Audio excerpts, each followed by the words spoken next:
Hey there, all my um, YouTube folks. I thought this video I would go ahead and talk a little bit about Discovery and just sort of, just shake that pedal off that rose, get it out of the way right away. So I think this year was the fifth season of it. So that means the show started in 2019. I was really excited about it. Um and I wasn't real sure about it though, because it's a side run series to TOS. TOS is now pretty much my favorite Star Trek series. I can elaborate on that in another video, maybe, and kind of try and explain why. But I was a little bit concerned about that because, you never like them changing your canon, right? Obviously, there's going to be spoilers in this. And I don't know that the canon changes that they made really make a whole lot of sense. I don't see why Spock needs a foster sister. Why couldn't they just make Michael Burnham, like, raised by some other Vulcan, you know? They could still put Spock on the show. Why does everybody need to see Spock all the time, you know? I kind of feel the same way about Data, and we'll get into this more in my Picard video. But just to kind of equate it, why Data had his shot. Data died back in Nemesis, and I don't need to have the guy back. I mean, I'm perfectly fine with a character dying off. I think risk and loss equals a very good story. Um, so I'm not exactly sure why we had to have Spock on the show. Uh, why Michael Burnham had to be his foster sister. Why they had to create a whole new piece of canon there. Um, but I guess the ultimate question probably a lot of people would ask is, do I think that Discovery is a very good show? And no, not really. I really prefer practical effects. Um, so, people go on about the CG, and if they go on about it too much in a show, it just makes me not want to watch that show, because it just means there's a lot of noticeable CG in it. Um, but I think that there are a few reasons that that Discovery is not a great show. So, one, the way it interferes with canon. I don't see why it can't just be set in that time frame and kind of do its own thing. They even went out of their way to make Discovery happen only in the science division of of uh, of Starfleet. So apparently Starfleet has a dedicated science division that's not a mixed crew, really, per se. Um, and they kind of stuck with the whole jumpsuit thing, whereas the mixed crews went with the TOS style uniforms. Apparently, the reason they had to do this was licensing issues with those uniforms. So, there's that. Um, so the way it's kind of set in a very familiar time frame for me and sort of interferes with canon. Um, the the the way that sort of, not only do they interfere with canon, really, but um,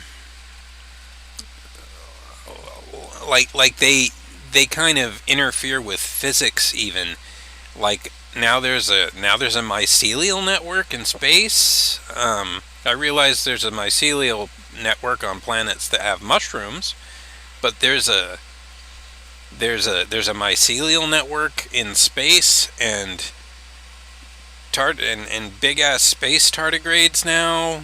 I mean, uh, they never run into another one of these tardigrades that we know of ever again in the future. Did this one space tardigrade say, hey, avoid those things? The way that they kind of messed with the Klingons, I don't think the Klingons necessarily look bad, but now we have to, because it's Star Trek, they don't want to just say, oh, the makeup got better. That they like to fix things in show, and I respect that, but now it's got to be explained why they look the way they do in, TNG era, right? I get that probably there were a lot of viral Klingons that survived into the TNG era, like Kor, and Kang, who were viral, human-looking Klingons and had their ridges restored surgically and stuff like that. But Worf was not one of those. Did the natural-born Klingons just, keep their nails trimmed, I guess? Their claws trimmed, I guess? Hey, Joe. And then there's the ship designs itself.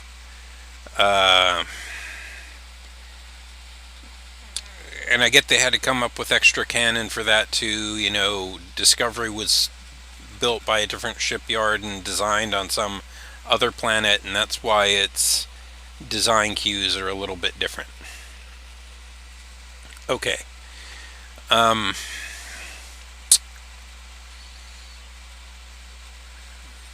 Why? Why?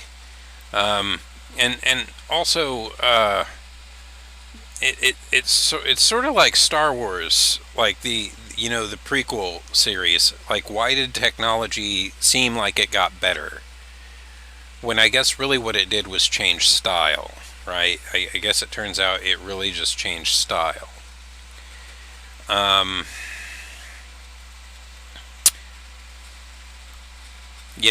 There are a lot of whys about Discovery. I also just don't really associate with a lot of the characters well. I don't really like Michael. She's an alright character, but I don't really like her. She's a real loose cannon. I don't see that Starfleet would really put her in charge of anything.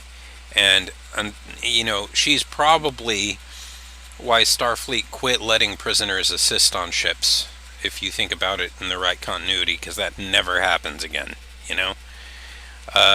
just like Jim Kirk is the reason they quit letting captains go on away missions, right? You don't want, your first officer and your captain down on the planet at the same time. That's a terrible idea. You got to be careful talking about these things.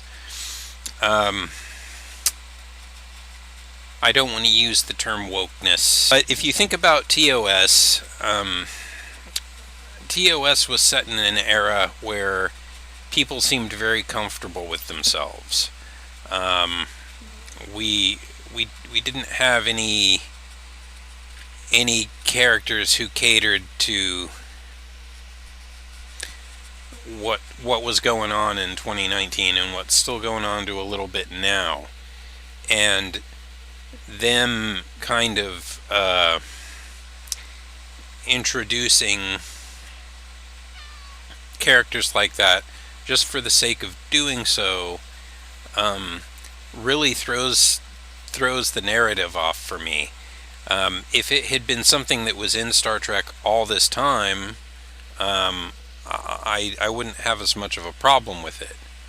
But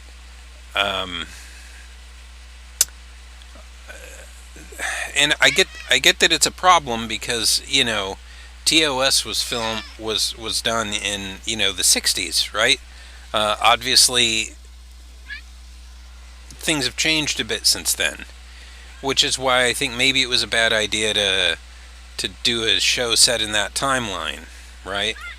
Um, the other kind of I, and I'm not trying to be one of those people who's like, don't ruin my Star Trek, don't make my Star Trek woke or anything like that. But at the same time, you're dealing with a set narrative, and I think that it becomes a problem when you um, start interfering with that. Um, that being said, I think Stamets and the doctor, I can't remember his name. It's been a while since I've seen the show. Have a really great relationship on screen. I think it works really, really well. Um, but I think Adira and Gray are just terrible characters. Not just terrible characters, but not particularly good actors either. And you know, I guess it makes sense to refer to a Trill as they or them because they are technically two beings, right? Um, but it's just that under the scope of Star Trek, you don't typically have people requesting that type of identification. It doesn't happen in TOS. It doesn't happen in Next Gen that I know of. Um, although in the Outcast in Next Generation, it is implied that some cultures do use a gender neutral kind of pronoun. Um, but it doesn't happen in Next Gen. It doesn't happen in um, in Voyager or Enterprise and I get why, right? But you just have to understand that narratively it's very awkward to change that now. Then, if that makes any sense for anybody who's seen the show. I don't want to say it wasn't Star Trek, but it just doesn't feel like a great show. Um, I I also have an issue with the way that they're releasing shows these days. I mean, a year or two between seasons is getting a little bit, ridiculous. For me, um, Discovery really missed the mark. It interfered with canon a little bit too much. It introduced um, it introduced concepts to Star Trek's universe that humanity seems to have gotten more comfortable with. So it dedicated time to concepts that seem a little bit obsolete by that era. Uh, Interfered with the way space and time works for the sake of being able to travel someplace in a split second. Um, and Aside from a few people on the show, Doug Jones is really good in that. The guy that plays Stamets, I can't really remember his name. Culber's his husband's name. That guy's a pretty good actor. Um, One thing I do kind of like about that universe, though, is that if Stamets or Culber wanted to be with a chick together, it wouldn't even be a problem. It's just like yeah, we're gay, but we did that or whatever. No other gay people would ridicule them for that. Um,